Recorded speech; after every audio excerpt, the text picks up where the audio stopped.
Hello everyone and welcome to the Deercast. If you're anything like me, when you bought your first rifle you didn't have a clue what you were doing. You stuck it all together, slapped some Loctite here and there, probably put some super glue on it, took it out into the field, tried to zero it and were unsurprised when it didn't work or didn't go particularly well. Luckily, we're joined by Paul today from Corinium Rifle Range, who's going to talk us through how to set up a rifle for the first time and all the things you should to look at. So over to you, Paul. Thank you. Okay, so some things we're often asked, and something we kind of do here an awful lot at the range, is obviously set somebody's rifle up. They'll either bring it to us that's been put together already by the shop they bought it from, or they may bring it in kit form, they may buy it off us, in which case we'll supply it in kit form and build it in front of them to show somebody how it actually is done. And it's not that difficult, it really isn't. What I'm using here is one of our range blazers, which is literally kit form. It's designed to be in kit form. Vast majority of rifles are going to come obviously with a stock on the barrel on the stock and the action and what have you, with a set of scope rings and mounts, a scope, maybe some kind of different bases, whatever it may be, and it wants putting together. It's actually quite a straightforward task. It's daunting for somebody who doesn't know, obviously, and manufacturers recommend different things, and we hear lots of things about shooting barrels in, etc, etc, and a lot of it is smoke and mirrors. It really is. They're not terribly complicated things, rifles. Okay, so if I just show you how simple it is, let's just take the blazer stock. It comes as is. The trigger stroke magazine is the same as a removable magazine on any other rifle apart from it contains the trigger. So apart from that, it's relatively straightforward. The barrel affixes to the bedding block on the system, tightens up. There are supposedly set levels, you have to forgive me, I haven't got my glasses on, set levels of torque in Newton meters or foot pounds. What we found over the years is just give it a bit of a tighten up and it's absolutely fine. Blazer will probably be going through the roof now saying you should use various specialist torque wrenches, and we do use torque screwdrivers for setting up scopes, which I haven't actually got here on the bench, but we'll talk about those. So that is the rifle without its bolt in it, dead straightforward.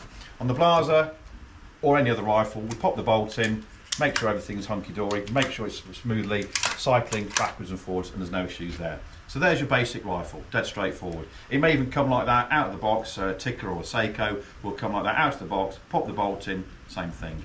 The blazer mounts are a little bit different to regular mounts. They're a quick detach design. We may have a weaver base on there and weaver rings and mounts and what have you. Lots of different options on there. They're all pretty much the same. Okay, you've got rings that are designed to grip the scope. Obviously make sure you've got the correct rings. Please try and buy good quality rings and bases. One of the things we talk about when we are running a level 1 course is buy decent stuff. Okay, if the dealer offers to throw you something in, it's probably not going to be very good. Okay, spend the money. If the manufacturer has a specific mounting system, Blazer do, Sauer do, Mauser do, other manufacturers, Tom, I think he uses Ticker and Seiko, and he uses the Optilocks, and he's recently had an issue with those. So talk to people who know what they are talking about and come across these problems regularly. So when we set the blazer mount up, we have to do various things by setting the correct tension for the screws, for the locking screws on here, with a special blazer screwdriver, obviously, and then we mount the rings. If you've got rings that need to be kind of snapped over the scope, think about it, okay? Don't force them down over the scope. The easiest way is to flex them a little bit, okay? Put an Allen key in either side and just pull them apart and then slip them over. Don't scrape them down over the tube, you might damage the anodizing on the magnesium tubes that they use, okay? So be careful when you're actually putting it together. This fits together dead straightforward like that. Other mounting systems obviously will mount differently. If you want a quick release mechanism for some reason, you might want to put a night vision scope or a thermal scope on there. You may have the option to do that with quick release mounts. Plenty of options out there.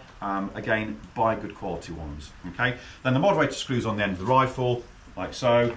Obviously, your choice of moderator depends on what you want from it, whether you want to spend lots of money, whether you want a cheap one, light one, heavy one, maximum sound attenuation, maximum recoil reduction, all sorts of moderators out there. Okay, they all do a job. That's a very high quality outfit. You can see how easy that was to put together. You then got to zero it. Again, zeroing for us is a very, very simple procedure. We usually take one shot at a target, one of the metal targets on the range there, find where the sand splash is. It'll be fairly close with the new setup, and adjust the scope accordingly. We'll usually get there in 1 or 2 shots. For those of you who are doing it at home, okay, please think about obviously the safety aspect of it. You don't want shots going off in different directions. You don't know where the fall of shot is.